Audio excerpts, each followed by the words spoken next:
రాఘవ్ మీరేం చేస్తున్నారు? ప్లీజ్ ఆగండి. రాఘవ్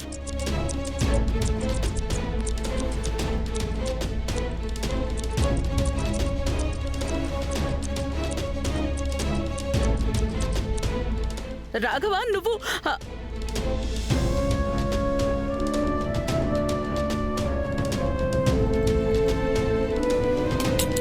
రాఘవ్ నువ్వేం చేస్తున్నావు?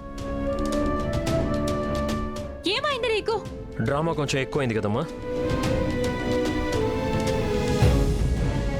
మీ అందరూ అనుకుంటూ ఉండొచ్చు ఈ హార్ట్ని చింపుతున్నప్పుడు కత్తిరిస్తున్నప్పుడు నా మనసుకి చాలా బాధగా కష్టంగా ఉంటుందని. సో ముందే చెప్తాను, నా మనసుకి అయ్యో అని కూడా అనిపించట్లేదు.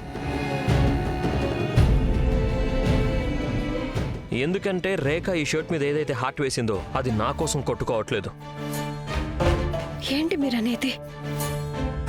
నేను మీకోసం చేయకపోతే ఇంకెవరి కోసం చేస్తాను? నువ్వు నా నోటితో వినాలనుకుంటున్నావు కదా, సరే అయితే చెప్పేస్తానులే. నువ్వు ఇది రోహిత్ కోసం చేసావు.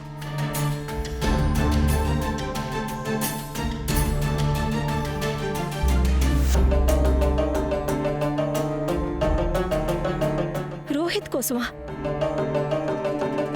నేను రోహిత్ కోసం ఇవన్నీ ఎందుకు చేస్తాను? అది నన్ను కాదు, నీ మనసును అడుగు. రాఘవ్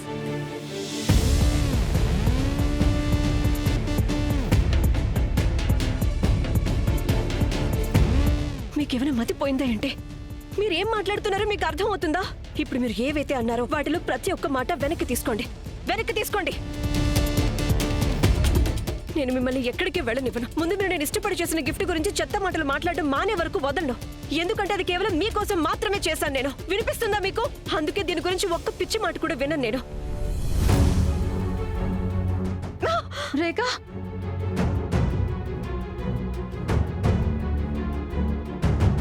రాఘవ్ చాలా ఆపు. నేనెందుకు ఆపాలమ్మా? అయినా నువ్వు తనని సమర్థించాల్సిన అవసరం లేదు.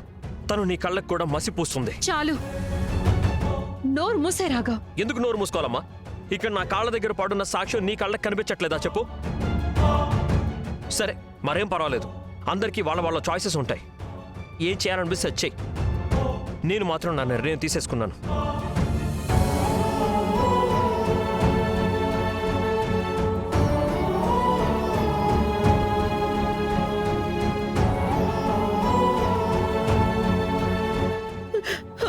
అమ్మా దుర్గమ్మ తల్లి, మన ఇంటికి ఎవరి దిష్టి తగిలిందో ఏంటో. నేను దుర్గమ్మ తల్లిని అడుగుతాను, మన ఇంటికి ఎవరి దిష్టి తగిలిందో ఏంటో.